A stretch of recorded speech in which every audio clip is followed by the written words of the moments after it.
अस्सलामुअलैकुम everyone, welcome to जोर का जोर। मीरब जीशान की तरफ से आपको बहुत बहुत खुश आमदीद। नाजरीन, न्यूजीलैंड सीरीज जारी है। पाकिस्तान पूरी कोशिशों में लगा हुआ है कि किसी तरह से भी जीत अपने नाम करे और वर्ल्ड कप की तैयारियां जो है वो अच्छे तरीके से करें। लेकिन जिस तरह से तब्दीलियां देखने को मिल रही हैं, मुश्किलात सामने आती जा रही हैं। दूसरी जानिब न्यूजीलैंड जो है वो बहुत अच्छा परफॉर्म कर रहा है, जबकि कोई बहुत बड़े नामवर प्लेयर्स उनके इस बार शामिल नहीं हैं। लेकिन फिर भी न्यूजीलैंड जो है वो अच्छी परफॉर्मेंस दे रहा है। एक तरफ IPL जारी है और IPL में भी खासी तब्दीलियां आ रही हैं। मुंबई इंडियंस जो हैं वो एक मैच अपना फिल वक्त जो उनका था RR के साथ, वो नाज़रीन हार चुके हैं। लेकिन देखना यह है कि आगे क्या परफॉर्मेंस होती है, धोनी का क्या फ्यूचर है, क्या ये सीज़न उनका आखिरी होता है इस टूर्नामेंट के बाद, क्या वो दोबारा खेलते हैं या नहीं खेलते हैं। इस हवाले से नाज़रीन बात करेंगे। सबसे पहले आपसे थोड़े से स्टैट्स शेयर करना चाहूँगी, क्योंकि न्यूजीलैंड और पाकिस्तान आमने सामने है। तो मार्क चैपमैन की बात करते हुए आपको बताऊँगी कि नाज़रीन तीसरे ऐसे बल्लेबाज बन चुके हैं जिन्होंने सबसे ज़्यादा रन्स पाकिस्तान के खिलाफ किए हैं। इसके अलावा अगर बात की जाए तो केन विलियमसन ने 667 और मार्टिन गप्टिल ने तकरीबन 526 रन्स पाकिस्तान के खिलाफ किए थे। पाकिस्तान के खिलाफ चैपमैन की बैटिंग की जो स्पीड है वो 52.10 है और ये वाहिद ऐसे प्लेयर है जिनकी पाकिस्तान के खिलाफ जो एवरेज है वो 50 से ज़्यादा है, वरना तकरीबन आप देखें तो इससे कम ही रही है। इसके अलावा अगर बात की जाए तो नाज़रीन चैपमैन के पास अभी जो T20I में जो एक उनका जो एक सेट हुआ है टारगेट, यानी उन्होंने जिस तरह से अपनी एवरेज बिल्ड की है, उन्होंने जिस तरह से स्कोर किया है, ये जो उनकी एवरेज है ये उनका एक थर्ड ऐसे प्लेयर हैं जिन्होंने अपने नाम एक बिल्कुल डिफरेंट सी एक इनफरादी जो है वो अपने नाम उन्होंने ये टाइटल अपने नाम किया है। इसके अलावा अगर बात की जाए तो नाज़रीन इश सोदी जो है वो पाकिस्तान के पाकिस्तान के खिलाफ थर्ड ऐसे प्लेयर हैं जिन्होंने सबसे ज़्यादा विकेट्स ली हैं। इसके अलावा नाज़रीन अगर बात की जाए कल के मैच की, यानी IPL राजस्थान रॉयल्स और मुंबई इंडियंस आमने सामने थे। राजस्थान ने मुंबई इंडियंस के खिलाफ तकरीबन 14 मैचेस जीते थे, जिसमें से अब उन्हें 15 कह सकते हैं, और मुंबई इंडियंस ने तकरीबन राजस्थान रॉयल्स के खिलाफ जीते हैं। नाज़रीन अब बढ़ते हैं अपने पैनलिस्ट की तरफ। बड़ी देर से इंतजार कर रहे हैं और अपने व्यूअर्स के साथ गुफ्तगू करना चाह रहे हैं। सबसे पहले आपकी मुलाकात करवाएंगे former cricketer and the best player Aamir Nazir sahab. अस्सलाम वालेकुम। दूसरी जानिब नाज़रीन आपकी मुलाकात करवाएंगे आप सबकी जान क्रिकेट की शान हाफिज इमरान। अस्सलाम वालेकुम। वालेकुम सलाम मीरा, बहुत शुक्रिया। उम्मीद है आप दोनों खैरियत से होंगे। बहुत शुक्रिया। बहुत खुश नजर आ रहे हैं आज माशाल्लाह से। मैं तो ऑलवेज खुश रहता हूँ।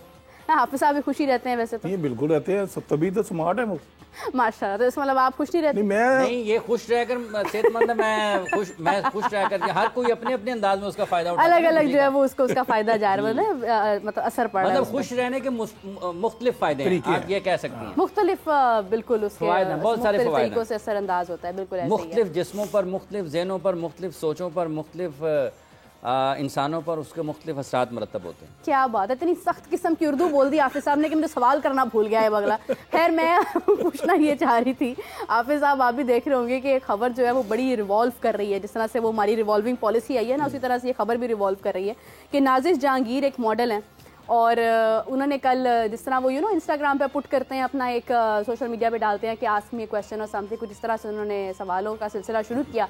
व्यूअर्स ने उनको रिप्लाई किया, उन्होंने कहा जी सवाल जवाब जारी रहे। फिर किसी ने पूछ लिया कि बाबर आजम अगर आपको शादी का कहें तो आपका क्या जवाब होगा, और यकीनन जिसने पूछा होगा उसका यही माइंडसेट होगा कि आगे से हाँ का जवाब आएगा। लेकिन नाजिश साहिबा ने बोल दिया कि नहीं, मैं बाबर से शादी नहीं करूँगी। भाई उनका माइंडसेट होगा शायद, हाफिज साहब कहते होंगे खेलते अच्छे हैं, जरूरी थोड़ी हस्बैंड भी अच्छे हों। उन्होंने अपने हिसाब किताब से जवाब दे दिया। अब उसका रिएक्शन क्या होता है कि जो अवाम है हमारी वो इस तरह से उनके खिलाफ हो जाती है, इस तरह से तनकीद करती है कि नाजिश साहिबा को अपना इंस्टाग्राम ही बंद कर देना पड़ता है। यानी कि उन्होंने उसको प्राइवेट कर दिया कि भाई कोई गैर शख्स मुझसे बात करे ही ना। हाफिज साहब इतनी ज़्यादा शिद्दत हमारे जो अवाम है हमारी, ये स्टेडियम्स में जाती है तो ये तब इतना बोलते हैं, इस तरह से ये लोग इजहार करते हैं अपनी किसी भी रंजिश का, किसी चीज़ का, कि सामने वाला शख्स जो है वो परेशान हो जाता है। अब ये उनकी ज़ाती राय है, आपको लगता है कि क्या इस तरह से अवाम को रिएक्ट करना चाहिए था? आपका क्या सवाल है, आप ये बताएंगे। मेरा सवाल ये है कि एक मॉडल ने बाबर आजम से शादी करने से इनकार किया, क्योंकि बाबर को पता ही नहीं है। बाबर आजम ने उनको पेशकश की थी? नहीं, बाबर ने तो नहीं किया भाई। अगर नहीं किया तो उस इनकार की क्या उसकी हैसियत क्या है?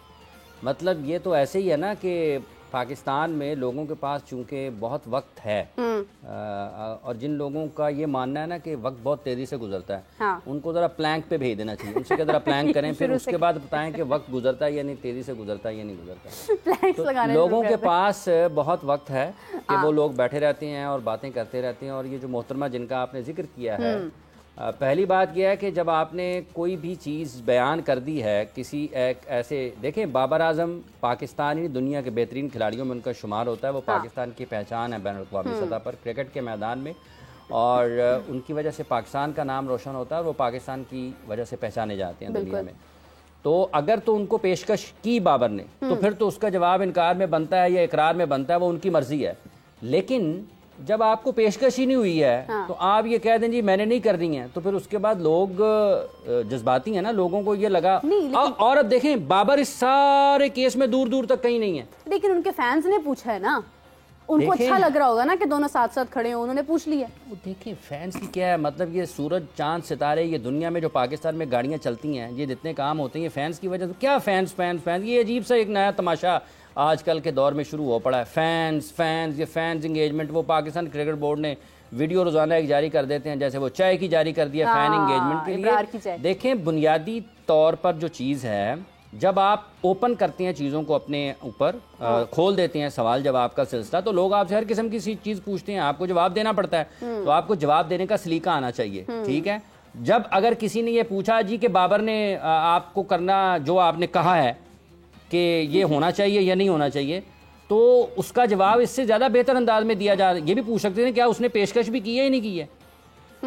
जब उसने कहा ही नहीं है तो जवाब इनकार में कैसे आ सकता है।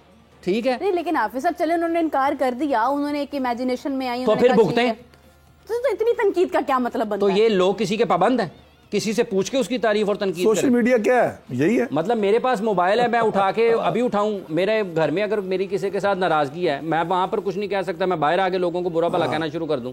मतलब ये डिजिटल है ना, आपने लोगों को अलाउ किया कि वो आपके ऊपर तनकीद करें या तारीफ करें। मतलब लोगों की अपनी मर्जी है ना, मतलब लोग उन खातून से मौसूफ जो हैं खातून है उनसे ये पूछें कि नाजिश जहांगीर साहबा कि क्या मैं मैडम आपकी तारीफ कर दूं या आप पर तनकीद कर दूं, तो ये तो नहीं होता ना।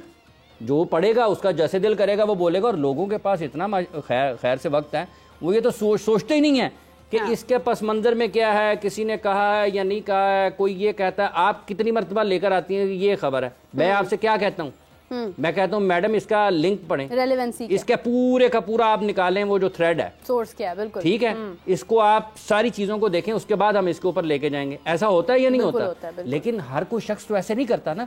वो तो जिसके सामने मतलब एक आई, वो एक बनता है आजकल, क्या उसको कहते हैं, बैनर बनता है एक, वो पोस्ट होता है, वो पता नहीं बंदे ने कहा है नहीं कहा है, किस अंदाज में कहा है, किस तरीके से कहा है, लोग उसके ऊपर शुरू हो जाते हैं। ठीक है, तो बाबर के जो फैंस हैं वो उससे पसंद करते हैं, उन्होंने उसका जवाब दिया है, लेकिन ये कोई इतना मुनासिब तरीका है भी नहीं है। ठीक है ना, आप प्राइवेट करें या आप उसको सरकारी करें अकाउंट को, जो उससे आपको मतलब है कि हासिल होना था वो तो हो चुका है ना। तो ये तो एक गैर, और मैं वैसे भी आपको एक बात बताऊं, ये जो जाती जिंदगी होती है ना, इनको पब्लिक के ऊपर नहीं लाना चाहिए। हर किसी की अपनी सोच है, कोई किसी से शादी करना चाहता है, कोई किसी के साथ शादी नहीं करना चाहता।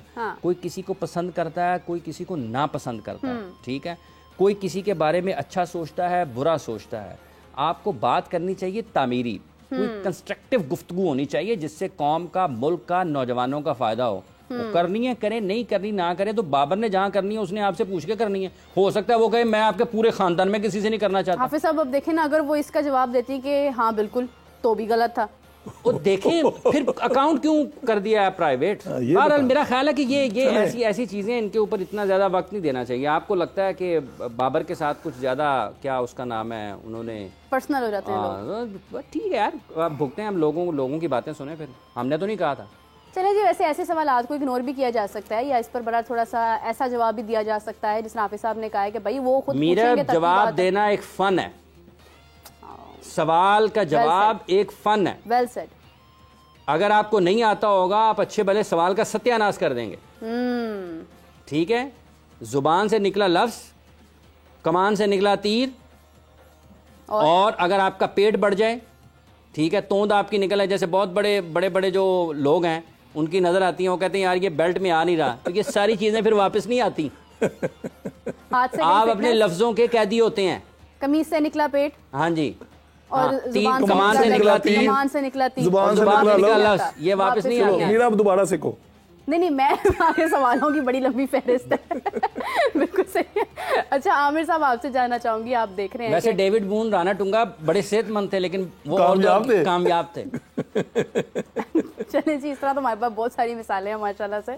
आमिर साहब, आपसे जानना चाहूंगी कि बाबर और रिजवान इसके अंदर एक क्लैश सा नज़र आ रहा है फिलहाल कि रिजवान चाह रहे हैं कि वो अपने नंबर पर खेलें, लेकिन कहीं से एक आवाज़ आ रही है उड़ती हुई कि नहीं, रिजवान का नंबर बदलना चाहिए। कल हम इस हवाले से काफ़ी बात कर रहे थे, मेरा रिजवान का भी मानना है कि वो नंबर 4 पर नहीं खेलना चाह रहे हैं। कल हम इस हवाले से काफ़ी हमने लंबी बात की है। आपसे जानना चाहूँगी कि बाबर और रिजवान क्या T20 के खिलाड़ी हैं?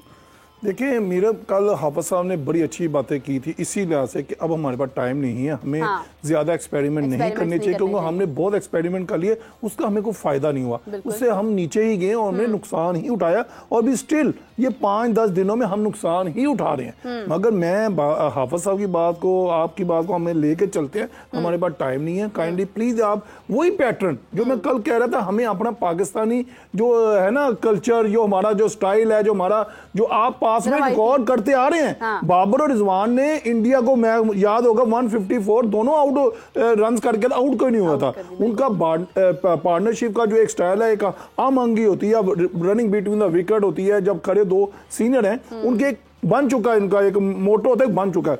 मैं भी, अगर मुझसे आपने सवाल किया, मैं भी एग्री करता हूं कि आप दोनों को ओपन करने दें, कोई मसला नहीं है। आपको रन ऑन बोर्ड चाहिए ना, 6 ओवर में आपको 40-50-60 तो हर कोई बनाता है, और 10 ओवर में आप दे रहे हैं 110 5 पे चले जाते हैं। मगर जब इनमें से कोई आउट होता है, फिर आप देखना कि हमारा 200 तक जा रहा है। जैसे आजकल की जो आप बात रोज करती हैं आईपीएल की मॉडर्न क्रिकेट, वहां तो 200 मजाक ही हो गया ना।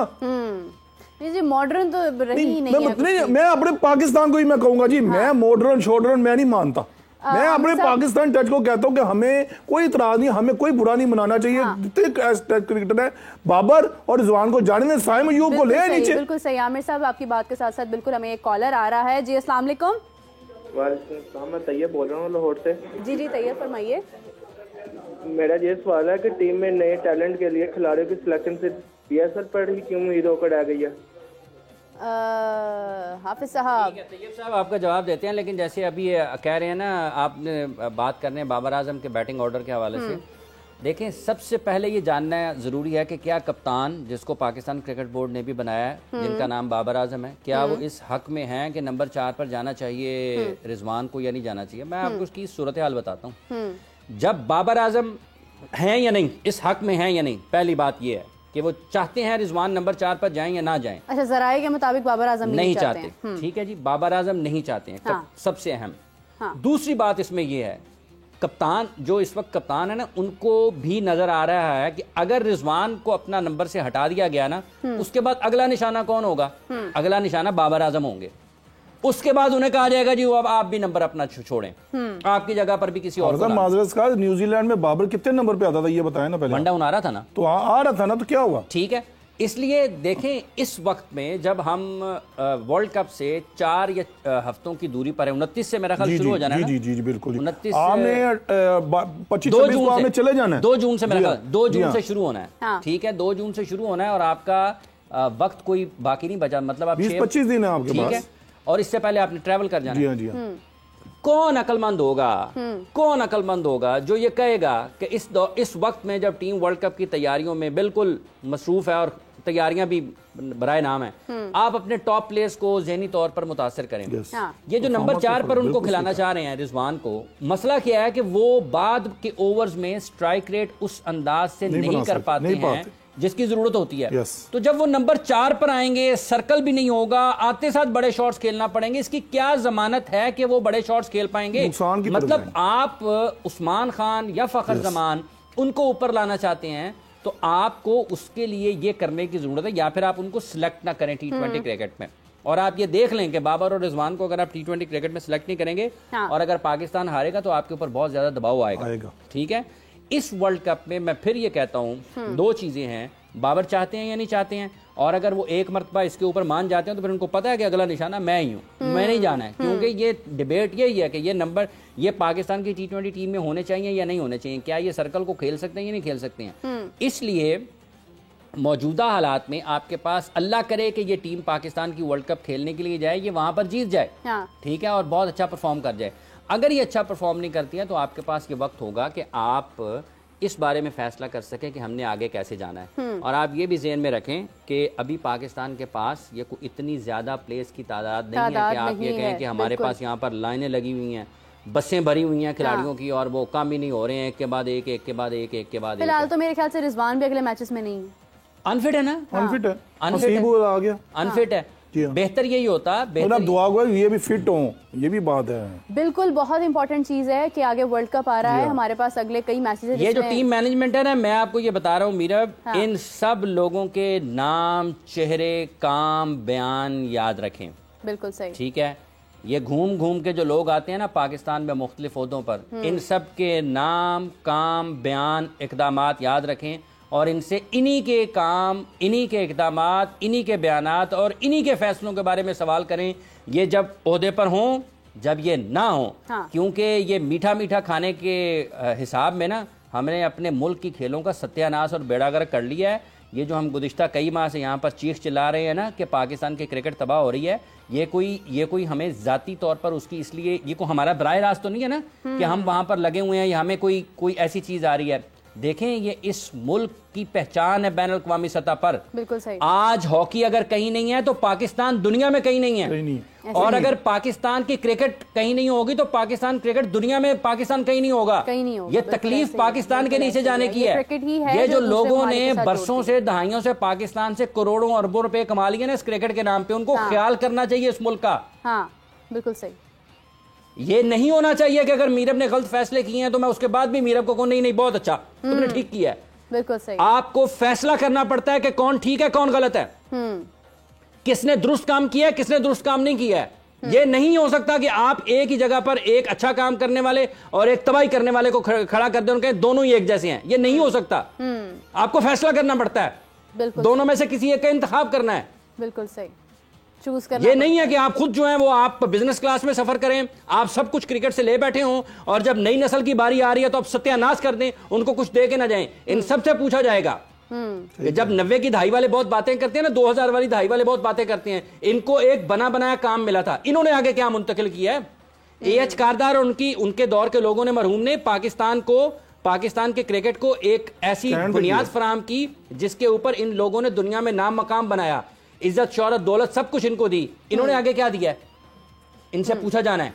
इनको ये नहीं पूछा जाना शुएब अख्तर नाराज हो जाएगा, वसीम अकरम नाराज हो जाएंगे, इंजमाम साहब नाराज हो जाएंगे, शुएब मलिक को बुरा लगेगा, सईद अजमल जो है ना उससे बड़े अच्छे ताल्लुकात हैं, ठीक है, सलीम मलिक साहब नाराज हो जाएंगे, ठीक है, वकार यूनुस को अच्छा नहीं लगेगा अगर इसके बारे में बात की जाए, जनरल तोकीर जा को बुरा लगेगा, ज़का अशरफ को बुरा लगेगा, सेठी साहब नाराज हो जाएंगे, ठीक है, मोहसिन नकवी साहब नाराज हो जाएंगे। अगर तो आपने लोगों को खुश करना है तो फिर क्रिकेट नहीं बचनी। हाफिज साहब, मैनेजमेंट से हटके हमारे खिलाड़ियों के ऊपर भी तो डिपेंड करता है ना कि उन्होंने भी क्रिकेट को लेकर चलना है, उनकी परफॉर्मेंस में भी तो कमी नजर आ रही है। तो इसका फैसला मैंने करना है? इसका फैसला मैंने तो नहीं करना ना, जिन्होंने फैसला किया उनसे पूछे। लेकिन खेलना तो खिलाड़ियों ने खुद है ना मैडम, यही तो बात हो रही है। जिन्होंने पाकिस्तान की क्रिकेट की सप्लाई लाइन तोड़ी है उनको कटहरे में खड़ा करें। अगर बाबर को पता होता ना पीछे 3 लगे हुए हैं तो भाईजान नखरे कोई नहीं करता। ये बात फिर कोई नखरे नहीं करता। शाहीन को पता हो ना, नसीम को पीछे 35 बैठे हुए हैं। मैं एक क्यों नहीं वसीम अकरम और वकार यूनुस बाहर बैठते थे? इसलिए नहीं बैठते थे भाईजान, अगर एक सीरीज के बाहर बैठ गया ना उसने 30 आउट कर देने, मुझे लोगों ने भूल जाना है।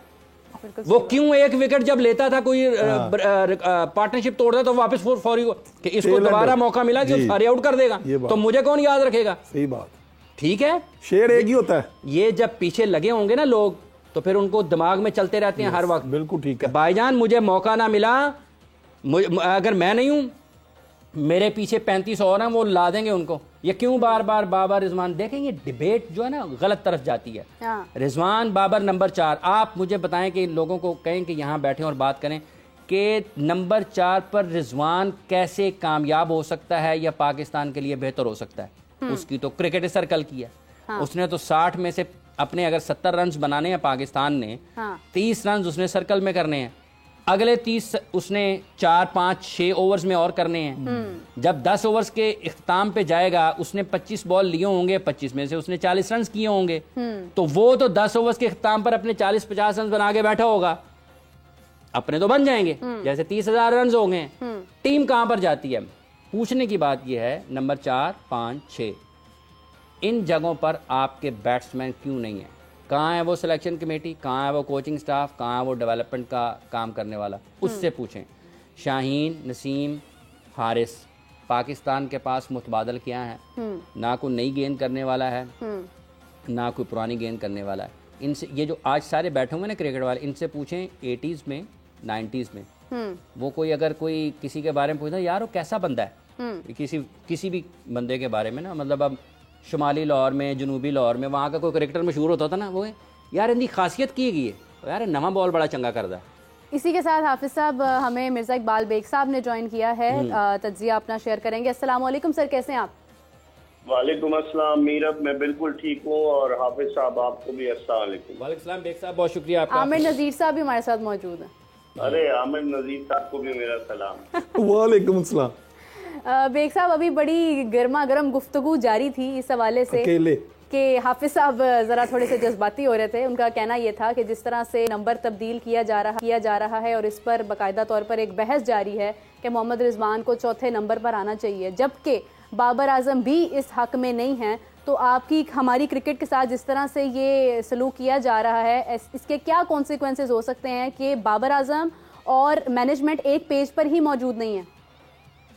मीरब, सबसे हैरान कुन बात यह है कि टीम के जो सीनियर टीम मैनेजर हैं, जो कि गैर एलानिया चीफ सिलेक्टर भी हैं, वहाब रियाज, उनको इतना तजुर्बा नहीं है। एकदम से वो हेल्म ऑफ अफेयर्स पर आ गए, पाकिस्तान क्रिकेट के क्या सफेद के मालिक बन गए। आपने देखा होगा तीसरे T20 में जब पाकिस्तानी टीम हार रही थी तो वहाब और यूसुफ मिलकर डिस्कशन कर रहे थे। जब इन लोगों के हाथ में क्रिकेट आ जाए, और यूसुफ तो अपनी नौकरी के चक्कर में कुछ बोल ही नहीं रहे, वो यहाँ एडजस्ट हो गए एज अ बैटिंग कोच, और गालिबन उनको ये यकीन दहानी कराई गई है कि आप इंग्लैंड, आयरलैंड और अमेरिका भी जाएंगे, तो कौन फिर बोलेगा? मेरे ख्याल में इन लोगों को, हालांकि यूसुफ का तजुर्बा है, 90 टेस्ट मैचेस वो पाकिस्तान की जानिब से खेले, 250 से ज्यादा वनडे खेले, उन्हें तजुर्बा है, कुछ चंद T20 भी खेले।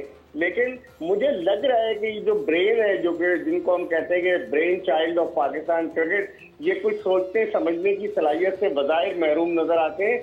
और अब आप देखेंगे टीम में फिटनेस के मसाइल हो रहे हैं। पहले आजम खान अनफिट हुआ, अब अगर ये रिजवान को जबरदस्ती खिलाते हैं तो ये उसके साथ ज्यादती करेंगे, क्योंकि आपको जाकर के इंग्लैंड में खेलने T20 और आयरलैंड में, और वर्ल्ड कप से पहले आप देखें एक टीम जिसको हम C टीम कह रहे थे, उसने आपको बिल्कुल वन साइडेड मैच हराया। तो मेरे ख्याल में वहाँ जिस तरह से रिजवान का ये चक्कर है कि रिजवान, आपको पता है कि जिस तरह उन्होंने प्रेस कॉन्फ्रेंस की थी न्यूजीलैंड के दौरे में, उन्होंने तो ये कहा था कि वो इंटरेस्टेड ही है कि वो इनिंग्स ओपन करें, और पीछे टूर पे इन्होंने इनिंग्स भी ओपन की थी। लेकिन अब चूंकि बाबर एज अ कैप्टन आ गए तो रिजवान को नीचे ला रहे हैं। अभी वाकई में ये बहस जारी है।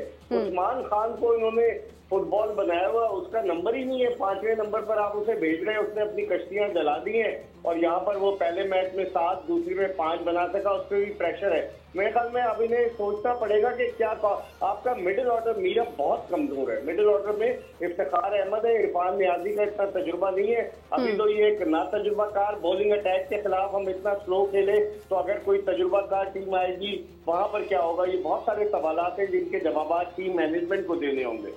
बेग साहब, लेकिन हमारे प्लेयर्स तो एक दूसरे की खासी तारीफ करते हैं। अभी मैं देख रही थी शाहीन शाह अफरीदी का कहना था कि बाबर आजम जो है वो डॉन ब्रैडमैन के साथ वो उनको मुशाबत दे रहे हैं। इस हवाले से क्या कहेंगे?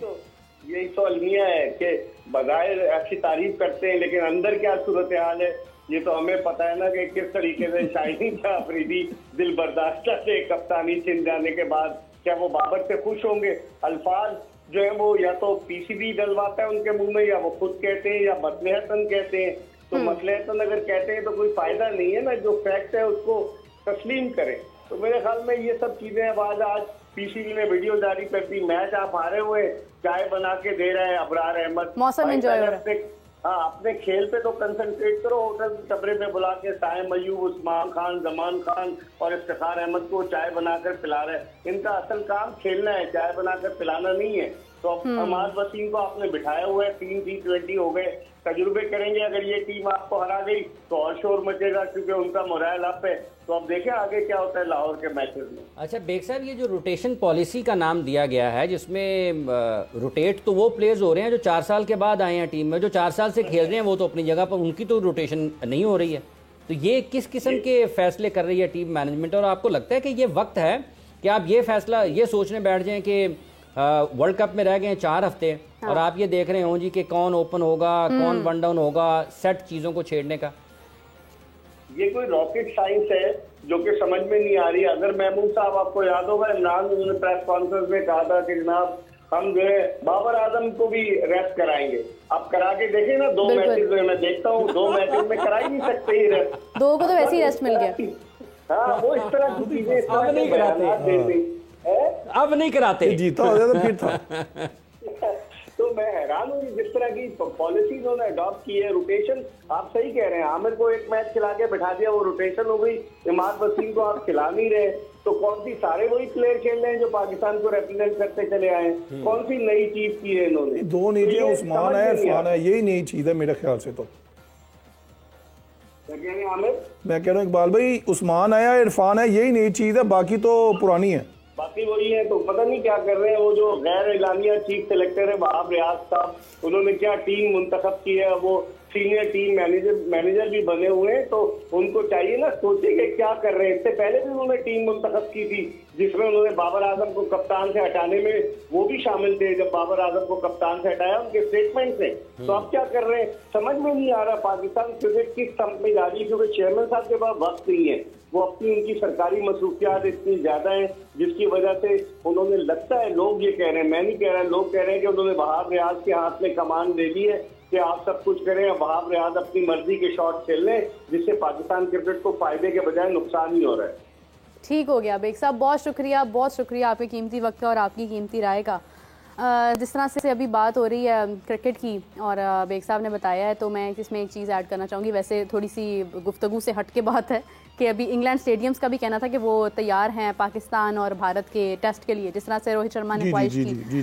मेरा सवाल एग्जैक्टली ये है कि क्या हम टेस्ट भारत के साथ खेलने के लिए तैयार है? हमसे तो T20 नहीं खेला जा रहा ठीक से। नहीं, अल्हम्दुलिल्लाह हम तैयार हैं, हमारा रिकॉर्ड भी अच्छा है। मगर ये आप देखें, जब इंग्लैंड कह रहा है कि हम मेजबानी के लिए तैयार है, हाँ। देखिए जैसे कल हाफिज साहब बता रहे थे ना कि कोई विंडो नहीं है, हाँ। कोई प्लान नहीं है, कोई सीरीज, वो भी मनसूख हो जाएगी। देखिए हर कंट्री चाहता है कि पाकिस्तान इंडिया का मैच हमारे कंट्री में हो, उनका ब्रॉडकास्टिंग होगी, उनका कितना पैसा कमाएंगे, वो कितनी पूरी दुनिया में क्रिकेट देखी जाती है, अरबों रुपए। आप ये देखें हर कंट्री कर रहा है, ऑस्ट्रेलिया भी चाह रहा है, इंग्लैंड भी चाह रहा है, यूएई भी चाह रहा है, सारी दुनिया चाह रही है। मगर देखिए पाकिस्तान है, हमें मानना पड़ेगा, पाकिस्तान ने नाम कमाया हुआ है। देखिए हार जीत होती है, हमें नुकसान हो रहे हैं, अभी तक मैंने पहले कहा हमें नुकसान हो रहे हैं, अभी तक हो रहे हैं, मगर हमने इनको अब खत्म करना चाहिए। ये मीरब जो आपने इंग्लैंड की बात की है, उन्होंने 2, 3, 4 वेन्यूज अपने बताए हैं कि वो उसको होस्ट कर सकते हैं। लॉर्ड्स, मैनचेस्टर, ठीक है, एडबस्टन में, ये सारे इंडियन और पाकिस्तानी मैनचेस्टर में और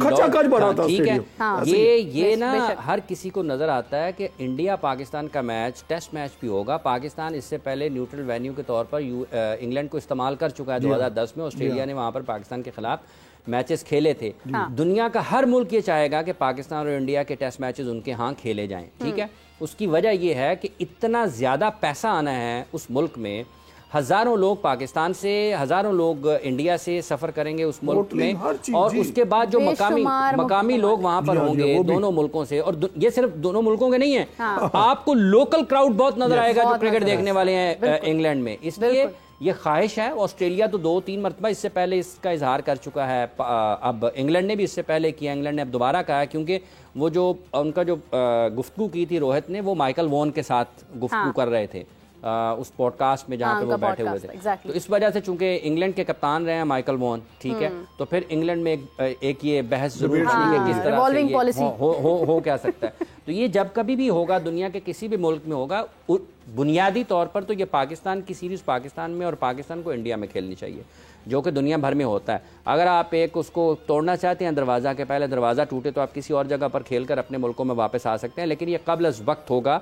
इस बारे में कुछ भी कहना, क्योंकि जून के आखिर तक या जून में इंतखाबात होंगे मुकम्मल और ऐलान होंगे भारत में जो भी नई हुकूमत बनती है, उसके बाद कुछ चीज़ें आगे बढ़ेंगी कि किस तरीके से। लेकिन ये जो ऐन उस वक्त पे शुरू हुई हैं कि शायद अगर कुछ इंतखाबात हुकूमत में तब्दीली आती है तो पाकिस्तान और भारत के जो सफारती ताल्लुकात हैं उनमें बेहतरी के लिए क्रिकेट डिप्लोमेसी होगी और पाकिस्तान और भारत की टीमें कहीं ना कहीं दुनिया में आमने सामने आएंगी। लेकिन हाफिज साहब, आपको लगता है कि जिस तरह से BCCI जैसा बोर्ड जो है वो क्या अलाउ करेगा कि पाकिस्तान मैडम, जब ये हुकूमतों ने फैसला कर लिया ना कि क्रिकेट होनी है, BCCI की क्या है, उधर से चिट्ठी आनी है, फोन आना है, सब रेडी, क्रिकेट खेलना है भाई, स्टेडियम रेडी, ग्राउंड रेडी, सब क्रिकेट शुरू हो जाएगा। अच्छा, इस क्रिकेट का मजा भी तब आना है जब मुकाबला टक्कर का हो, वन साइडेड मुकाबला। अगर पाकिस्तान और भारत का की भी बात होगा, जो है तो ना, उसमें जब आप खत्म हो टेस्ट जाएगी। क्रिकेट की बात करेंगे ना तो पाकिस्तान उतना अच्छा नहीं है ये लेकिन उसका देखिए बात यह है कि जब पाकिस्तान इंडिया के साथ खेलेगा ना और हारेगा, अगर हारेगा फिर सीखेगा नहीं, फिर लोग कान पकड़ेंगे कि जो 4 साल से पाकिस्तान के क्रिकेट के साथ वो जो दबाव आएगा ना इंडिया से हारने का, वो पाकिस्तान के क्रिकेट करने वालों को, करवाने वालों को, इसके फैसले करने वालों को दिमाग जो है ना उनका हिलाएगा और उसके बाद हो सकता है चीज़ें संजीदगी के साथ देखी जाए। मैं आज फिर आपको बताता हूँ कि ये जो खिलाड़ी 8 महीने से पाकिस्तान के क्रिकेट खेल रहे हैं ना और जो इनके साथ काम कर रहे हैं, इन सबको कोई पता नहीं चल रहा कि इनके साथ क्या हो रहा है। 8 महीने तक अगर दुनिया का टॉप प्लेयर फॉर्म में ना होना और बात होती है, गलतियों को दोहराना और बात होती है, खराब क्रिकेट खेलना और बात होती है। देखिए, जब आप अनलकी होते हैं ना या आउट ऑफ फॉर्म होते हैं तो आपके आउट होने के तरीकाकार और होते हैं। बिल्कुल ऐसे आपका रिदम अगर खराब हो तो आपकी बॉलिंग और होती है। ठीक है, ये बहुत सारी चीजें रखने वालों को समझ आ रही होती है ना, आमिर नदीर साहब को भी समझ आ रही है, दुनिया को भी समझ आ रही है। तो ये बहरहाल पाकिस्तान और इंडिया के क्रिकेट दुनिया देखना चाहती है। जहाँ कहीं भी होगी, बेहतर यही है कि पाकिस्तान अपने मुल्क में मेज़बानी करे भारत की और भारत अपने मुल्क में मेज़बानी करे पाकिस्तान की। और सबसे ज़्यादा जो क्रिकेट का मज़ा है वो इन्हीं 2 मुल्कों में क्रिकेट देखने वालों को आएगा। और अगर पाकिस्तान में इंडिया पाकिस्तान की क्रिकेट होती है तो दुनिया भर से लोग पाकिस्तान सफ़र करेंगे और इंडिया में होती है तो उस वक्त भी दुनिया भर से लोग इंडिया का सफ़र करेंगे। बिल्कुल सही। हाफिज साहब, अभी जैसे हमें कॉलर आया था और उनका सवाल था कि नए टैलेंट की बात वो कर रहे थे, उनका जवाब भी प्लीज़ दे दें। देखिए, टैलेंट तो कोई नहीं है ना। अभी ये है कि पाकिस्तान में क्रिकेट कम हुई है गुज़िश्ता चंद बरसों में और टैलेंट हमारा ये है कि मोहम्मद आमिर को रिटायरमेंट वापस लेना पड़ी है। टैलेंट हमारा ये है कि इमाद वसीम से दरख्वास्त करना पड़ी है। टैलेंट ये है कि दरख्वास्त करना पड़ी है कि दरख्वास्त करना पड़ी है कि भाईजान आप भी रिटायरमेंट वापस ले लें। टैलेंट हमारा ये है कि एक शख्स का अच्छा भला टैलेंट की बात करें, अच्छा भला कॉन्ट्रैक्ट था UAE में, उसका सत्यानाश करके उसको पाकिस्तान में क्रिकेट में लेके आए हैं और उसको जो है उसका वो नंबर नहीं मिलेगा। उसका भी जो अल्लाह करे कि उसकी जो आने वाली क्रिकेट है उसमें वो पाकिस्तान के लिए परफॉर्म करे। अगर टैलेंट हो ना, टैलेंट अब मैं आपको बताता हूँ क्या होता है। टैलेंट था 80s की क्रिकेट में आप जाएंगे ना तो बहुत सारे ऐसे खिलाड़ी होंगे 80s में 90s में जो टीम में नहीं आ सके लेकिन उतने ही अच्छे थे जितने टीम में खेलने वाले थे, उतने ही अच्छे थे, उतने ही अच्छे जितने टीम में खेलने वाले थे। ठीक है, अकरम रजा पाकिस्तान के ऑफ स्पिनर थे। कितने थे, क्या थे? Off spinner. ठीक है, उन्होंने पाकिस्तान के लिए टेस्ट मैचेस खेले हैं बैसियत क्या उसको कहते हैं, एक ऑफ स्पिनर की हैसियत से। अब टैलेंट की मैं जब आप बात करते हैं तो उसकी एक मिसाल आपको देता हूँ, वो इस तरीके से है। ये है अकरम रजा, इनका आपने प्रोफाइल खोल लिया, जब आप इनके नंबरों को देखते हैं ना तो आपको हैरानी होगी कि इनके 9 टेस्ट मैचेस हैं, फर्स्ट क्लास में 215 मैचेस हैं और फर्स्ट क्लास में इन्होंने 5,971 रन किए हुए हैं। इनको कोई ऑलराउंडर नहीं कहता, ऑफ स्पिनर कहते हैं। ये ऑफ स्पिनर हैं। Off spinner. और आज आप अपनी पाकिस्तान की टीम को उठा के देखेंगे ना तो 35 रन करने वाला और 2 विकेटें लेने वाला ऑलराउंडर माना जाता है। कल जायसवाल ने 100 किया है, जायसवाल ने कल 100 किया है, वो भी टैलेंट है। पाकिस्तान का टैलेंट साइम अयूब है, उसके 100 देख लें, उसकी परफॉर्मेंस देख लें। उसके 17 मैचेस हैं T20 में, इसके 15 मैचेस हैं T20 में, उसके 500 से ज्यादा रन हैं। उसका 2 अभी उसने डबल सेंचुरियां की हैं इंग्लैंड के खिलाफ होम सीरीज में। टेस्ट मैच डेब्यू हुआ, 170 से ज्यादा रन स्कोर किए वेस्ट इंडीज में, वेस्ट इंडीज के खिलाफ। ठीक है, आप उस ट्रैक पर ही नहीं है। बिल्कुल सही। हाफिज साहब ने जिस तरह से बात की है, जिस तरह से कंपैरिजन किया है, कह लेगा रोंगटे खड़े हो गए हैं कि वाकई में इतना नहीं, ये रोंगटे खड़े होने से ना लोगों के ज्यादा इनके दिमाग खुलने की जरूरत है। दिमाग खुलने की बहुत ज्यादा जरूरत है। हमारे शो का वक्त भी खत्म होता जा रहा है। वक्त शो बंद हो रहा है, दिमाग खुल रहे हैं। तो मैंने सोचा थोड़ा सा एक रैपिड फायर कर लिया जाए। आमिर साहब, आपसे शुरू करना चाहूंगी। आपने जिस तरह से क्रिकेट देखी और बहुत करीब से देखी, तो ओडीआई का अगर शेर माना जाए, एक तरफ भारत एक तरफ पाकिस्तान, किसको कहेंगे? लेकिन ये एक वक्त था कि पाकिस्तान का पलड़ा बहुत भारी था। हाँ, उसके बाद 5-6 साल हुए हैं कि पाकिस्तान का पलड़ा जो है थोड़ा सा कमजोर हुआ और इंडिया ने उस पर काम किया। हाँ। और वो अभी हमारे से ऊपर है। ठीक है, तो आप कौन से प्लेयर को शेर समझते हैं ओडीआई का? देखिए, ओडीआई का तो विराट कोहली और हमारा ही बाबर आजम। क्या बात है, जबरदस्त। टेस्ट का टाइगर अभी तक तो ऑस्ट्रेलिया ही जा रहा है। ऑस्ट्रेलिया। पाकिस्तान और भारत में से कोई खास प्लेयर? वही आएंगे जो बार हैं, बाबर ही हैं जी। अभी तक जो रीसेंट दे रहे हैं वो बाबर आजम से बड़ा कोई प्लेयर नहीं है। अच्छा, T20 में किसको समझेंगे? करंट जी, मैं तो शुभमन गिल को। क्या बात है जी, जबरदस्त। यानी T20 का टाइगर, लायन, लेपर्ड, जो भी कह लें, शुभमन गिल आप उसको समझते हैं। हाफिज साहब, आपसे जानना चाहूंगी, ऐसा बॉलर जो खतरनाक समझते हैं आप, पाकिस्तान या इंडिया? देखिए, आप हार्दिक जो है ना, जसप्रीत बुमराह, हाँ, वो एक कंप्लीट पैकेज है हर तरह के क्रिकेट में, वनडे में, T20 में और टेस्ट मैचेस में भी। जबरदस्त। पाकिस्तान, शाहीन थे, शाहीन इंजर्ड होने के बाद वो शाहीन नहीं है। हाँ, नसीम शाह इंजरी जो है वो उनको तंग करती रहती है। पाकिस्तान टेस्ट क्रिकेट और वनडे क्रिकेट खेलता कम है। पाकिस्तान ने समझ लिया है कि शायद T20 क्रिकेट ही ओढ़ना बिछोना है, इसी से सब कुछ मिलता है। क्रिकेटर्स खुद भी जो हैं वो, पाकिस्तान तो अपने टेस्ट मैचेस छोड़कर T20 ले लेता है। पाकिस्तान के पास ये स्किल्ड बॉलर हैं। कल भी आपने इसका सवाल किया था कि अच्छे बॉलर्स का, अब ये इस वक्त इनकी कारकर्दगी वो नहीं है कि आप इनको ये कह सकें। ये बासलाहियत है दोनों।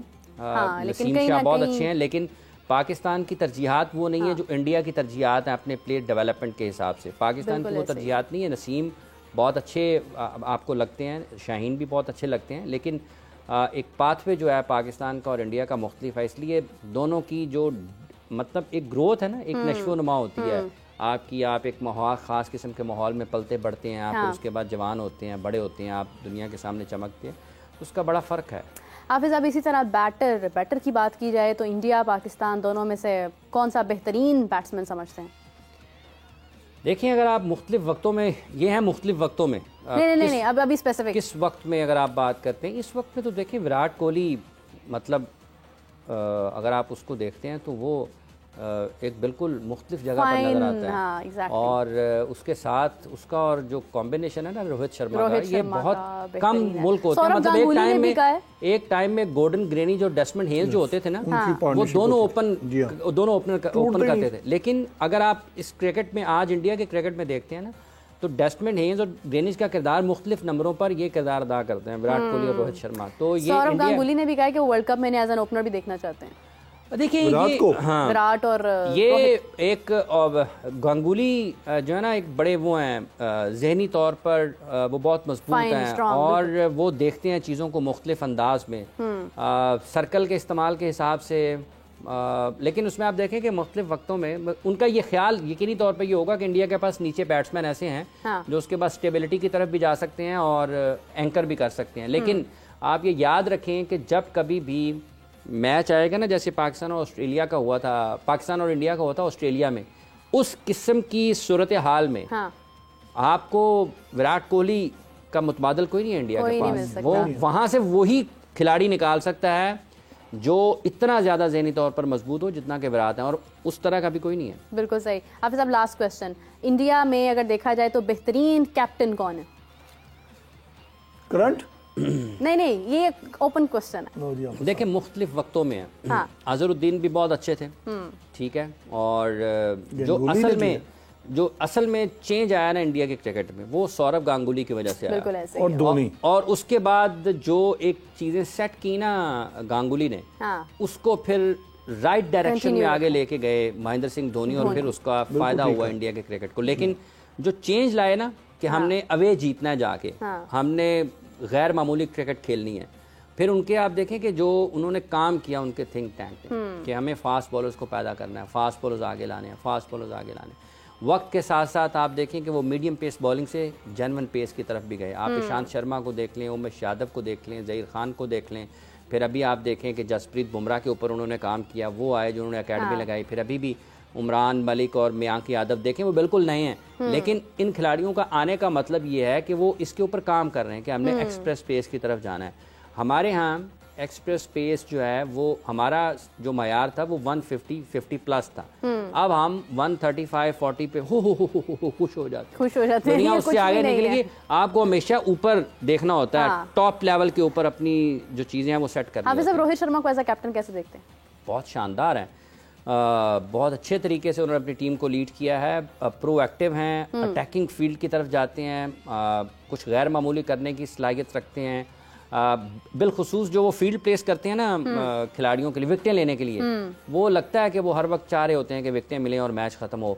अनलकी रहे हैं कि वर्ल्ड कप जीत नहीं पाए। इंडिया जीत सकता था वर्ल्ड कप, लेकिन ऑस्ट्रेलिया और इंडिया या ऑस्ट्रेलिया का जो दुनिया की दीगर टीमों में फ़र्क है वो यही है कि वो बड़े दिन के ऊपर ना बहुत बड़ी शानदार क्रिकेट खेलते हैं। 99 का वर्ल्ड कप जब पाकिस्तान हारा था, तो देखिए वो पाकिस्तान को वो वर्ल्ड कप जीतना चाहिए था, वो किसी और लीग मैच में पाकिस्तान ने हराया था उसको, ऑस्ट्रेलिया को। बिल्कुल सही, बिल्कुल सही। बहुत शुक्रिया हाफिज साहब आपका, आमिर साहब आपका बहुत शुक्रिया। हाफिज साहब ने लास्ट में जो गुफ्तगू रोहित शर्मा के हवाले से किया, यकीनन बहुत खूबसूरत थी। एक बेहतरीन कैप्टन है और उनकी जो कैप्टनसी स्किल्स हैं, जो स्ट्रैटेजीज हैं, वो हमें उनके मैचेस में नज़र आती रही हैं और आगे भी उम्मीद करते हैं कि रोहित शर्मा अपनी परफॉर्मेंस से जो है वो बहुत यानी भारत की एक जो क्रिकेट है उसको ऊपर लेके जाते हैं कि हमारे लिए पाकिस्तान से भी हमारे पास बेशुमार बासलाहियत प्लेयर्स मौजूद हैं। हम उम्मीद करते हैं कि जो भी कहीं ना कहीं छोटी मोटी मिस्टेक्स हैं जो ओवरकम कर रही हैं उनकी सलाहियतों पर, हमारे प्लेयर्स अपनी सलाहियतों से उन कमज़ोरियों को कम कर दें और आगे बढ़ें और पाकिस्तान का जो एक नाम था उसी नाम को आगे कंटिन्यू करें। मुझे इजाज़त दीजिए नाज़रीन, आपसे मुलाकात होगी कल, तब तक के लिए अल्लाह हाफ़िज़।